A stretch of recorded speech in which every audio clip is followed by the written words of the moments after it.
I'm David Grannis. I am the managing partner of Point C. Point C is a strategic consulting firm. We focus on land use and transportation, both policy and practice. And most of our clients are in the private sector.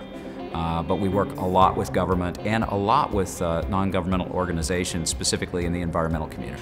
So what we try and do is come up with mechanisms where the property owner, the community planner, the community builder has a way of doing smart growth on their own by really value capturing the value of the development itself and spinning that monetization back into infrastructure. So my biggest challenge actually is helping my clients understand that they've got to be more bold, they've got to look outside of that. They have to understand demographics, they have to understand the trend lines in terms of the environmental world. In California, we have huge new policy on carbon reduction, policy on matching land use with transportation amenities, etc. Those are important, but candidly, they follow the market. So my biggest challenge is helping my clients understand and actually take that step to get out in front, because by doing so, they form a niche in the marketplace that no one else has. So in downtown Los Angeles, if you were to visit there 20 years ago, there was very little housing in downtown. There were a number of beautiful new emergent high-rises in downtown, and the whole southern portion and eastern portion of downtown were either surface parking lots or they were really pretty old warehouse-type uses. That has completely transformed. So from a land use standpoint, what's happened is a huge amount of adaptive reuse and infill has occurred for both housing and jobs and services. That in turn has raised the population in downtown, which in turn has raised the economics of downtown. Downtown now is much more economically viable than it was 20 years ago. It is a destination. It is a place to be. It's a place to live. I believe, and this to me is what Locus is really all about, is policy, good policy, follows good practice. There has to be a confluence between both good private practice and reinvesting the bottom line, really actually upping that investment in the bottom line to get a greater return on the bottom line in things that people want.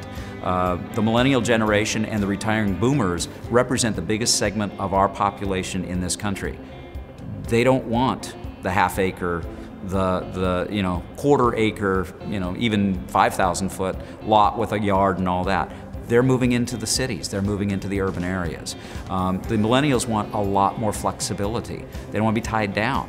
So thus the growth in multifamily housing, but they want to be in a walkable area, in a bikeable area, in an accessible area. So that's what I mean by harmonizing those things. So some of that is public infrastructure investment, and some of that really is something that I think it behooves the private sector to really invest to increase their own return. So right now we're doing a big project in South Orange County. It would not be on anybody's top 10 list of smart growth. But this is the beauty of smart growth. It's actually happening everywhere. We're not playing in a national economy, we're playing in a global economy. And each region of the country is playing differently. California's playing with Silicon Valley, and candidly, the Pacific Northwest is playing with medical technology, and the eastern seaboard, from really the corridor from Boston to New York, is playing with biomedical technology. So each place is a little bit different, but they're competing globally. So those places have their own DNA, and helping them really determine their own destiny is good for national, I think, national growth. So I think that shift could make a huge difference to what I do, which is really helping the private sector actually get out there and invest some of their own resources. It would be a huge boost to my private sector clients if there was a mechanism that was much more localized. That's where they live and work. And we need to step back and look in more of a continuum. And really, we need to trust people more. This is what people want. This isn't some kind of trendy new product that we're marketing on television. What we're doing is we're really providing the infrastructure necessary for people to pursue their lifestyle the way they want it. Bringing people together under a Locus Smart Growth America umbrella is really, it's indicative of the fact that this is trend line what people have been trending towards in our society.